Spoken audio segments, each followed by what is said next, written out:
fiction, I'm kind of working out the best way to do things and what should happen now and where should they be.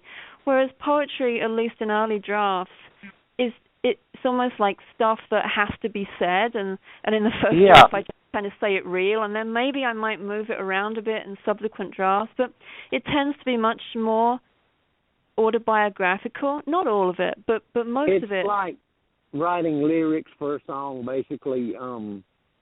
If it comes from your heart more than your imagination, I don't know how to explain it. But no, you've done a great job. I think you're absolutely right. I think the imagination plays a part in both, but it's like there's less filtering when you're writing poetry. And I think that the problem with that, or maybe it's not a problem, maybe it's a joy, the thing about that is that you tend to lay all of your private life out there for everybody to take a look at. Oh, and yeah. I'm sorry, go ahead.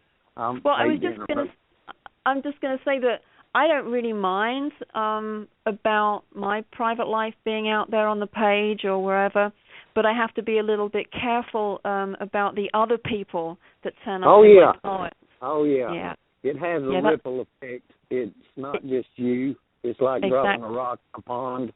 It doesn't. It falls to the bottom, but the little ripples go far. That's a great way of putting it, and they can go really far, because some people can get a little upset with you if you kind of not only lay your life bare on the page, but you also lay their life bare too. Absolutely. So I kind of think about that a little bit. I mean, I don't think about it too much. I don't think it really stops me writing what I want to write, but I am aware that it's not my right to kind of air everybody else's life out there. Oh, no. Yeah. Tough though. I agree 100%.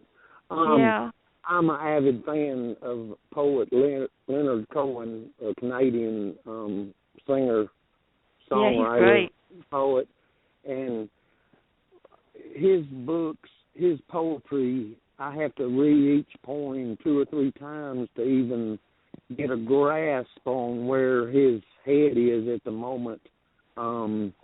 But finally, in my interpretation, I break the ice and I figure it out. It's very abstract.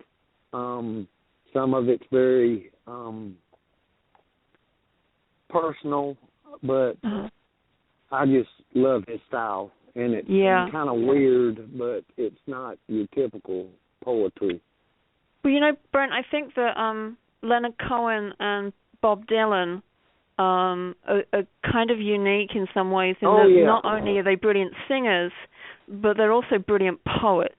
And I don't think that, some songwriters are great songwriters, but they're not actually very good poets. But I think those two guys really nail both both genres. I agree 110%.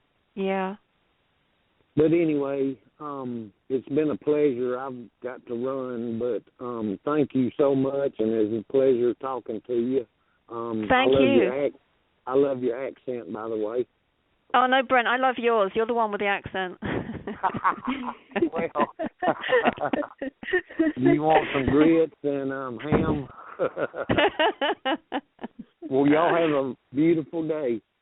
Thank you. You too. Thank you. Thank you for calling. Bye-bye.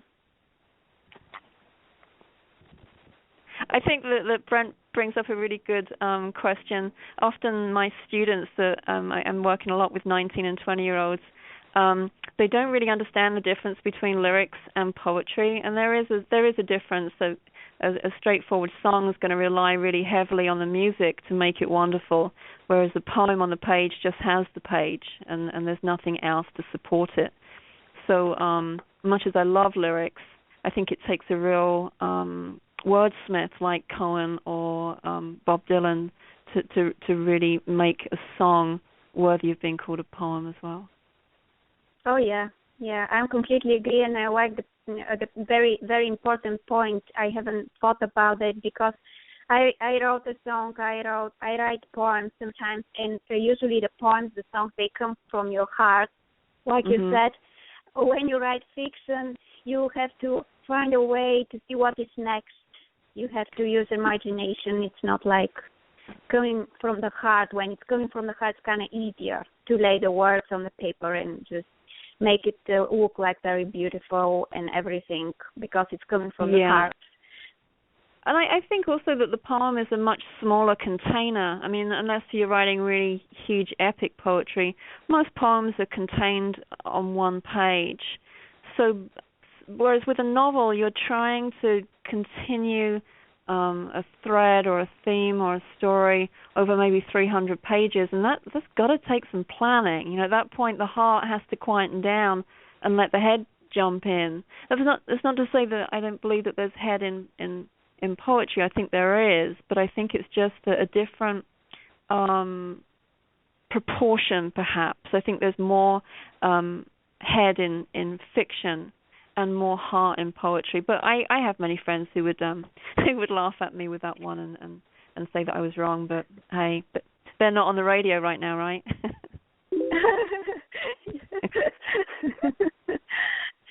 So my next question is, how did you come with the title Bone Song?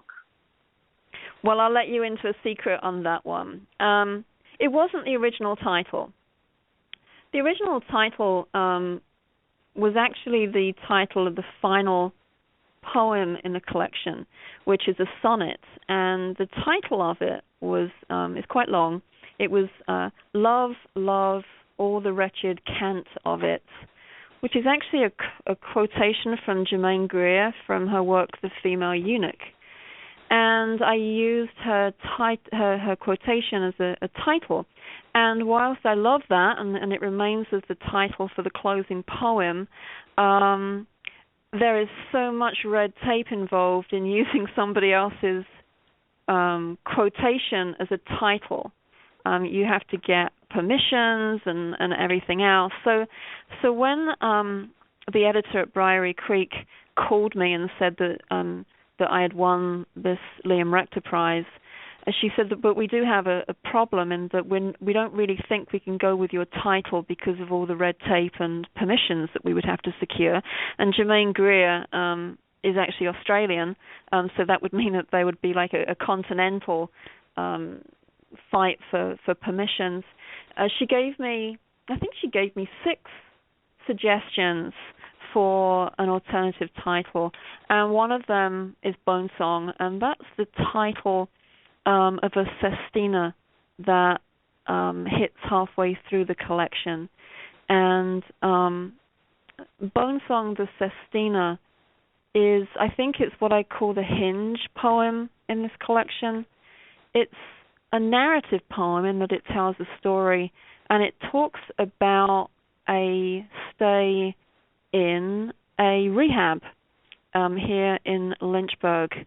It's one of those 28-day rehabs, and really it works as a hinge for the collection because the first half of the book really talks about the journey from childhood up to this point in this rehab, and then the last half of the collection, or at least the second half of the collection, looks at what happens post-rehab. So when she suggested Bone Song as being an alternative title, I went for it immediately for that reason, and that maybe it is the thesis of the collection. But then I also then realized that about 7 of the poems have got this theme or motif of bones, and I hadn't noticed that until she suggested it. So it seemed really to be the title. It really seemed to be what this book wanted to be called in the first place. But it took the editor of the collection to really show me that. So I shall be pleased that she suggested that, because it's actually a lot easier to say than love, love, or the wretched cant of it. And I'm kind of learning that when you've got a book out, you need to have the kind of title that you can shout over a dinner table in a restaurant and not have to repeat it about 7 times. So I think I'm going to be happy with Bone Song. The other one was way too long. Did you prepare some poems for us to read? Would you like to share some of the poems? Yeah, I would. Well, how about I share one poem? I tend to I tend to like free verse as opposed to, well, like's not the right word. I tend to write in free verse rather than in formal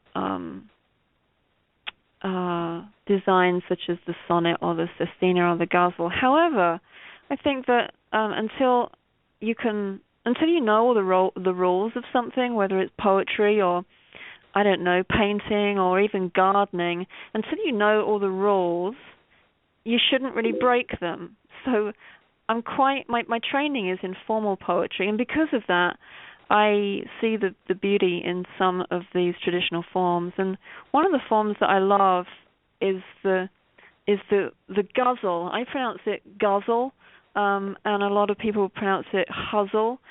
I believe it's a Persian form, and it's a form that can be described as, well, somebody used the metaphor of a coffee table. You know when you read these swanky home designer magazines and they have this photograph of the front room and there's this huge coffee table and there's all these kind of beautiful objects just placed on top of the coffee table.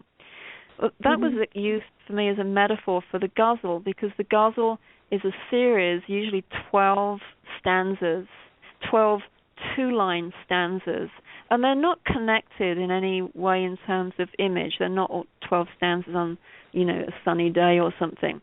But they're all different, but they're linked by a repetition of the final word in the second line. So I was intrigued by this Persian form. They usually deal with issues such as love and death and romance and things like that. So I came across a ghazal by a poet called Suzanne Gardinier, and she's actually got a book called Today 101 Ghazals. I think she's as compulsive as I am, because it looks like she couldn't just write one ghazal, then she then went on to write another 100. So it's a beautiful book with 101 ghazals in it. So I picked one of hers, which I love, and I wrote an imitation of it. So maybe I'll share that one with you, Diane. Does that sound right? Yeah, of course. Okay. All right. Okay. It's called Hard to Believe. Was that your breath trapped inside my answering machine late last night? Still calling, still speechless, incredible. This freesia swaddled in a green sheath, a bud fat packed, a shifting to shame the loop guru, incredible. Glassed incarceration of our separate cars at Main and 10th, both inmate and visitor, incredible. Maggots dance a mole through diamonds scattered on the lawn, the wing shadow of 1,000 crystal starlings, incredible. Both your flawed daughters, decked in spring glitter and candid heels, smiling, polite, are dying eggs, incredible.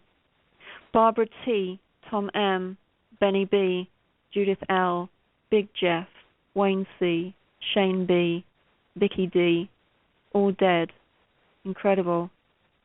My mother, content, planning her last sofa, last stove.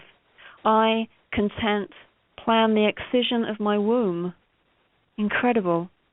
That given the round of graves, cremations, burials at sea, we plant gardens, pregnancies, incredible.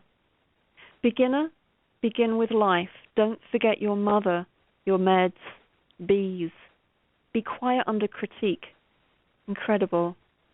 Masked and gowned, crooking your day-old granddaughter, tracing her knuckles with your finger. No, your finger print, incredible. Dear breath, here are the keys to her lungs. Come and go as you please. No expectations. Yours.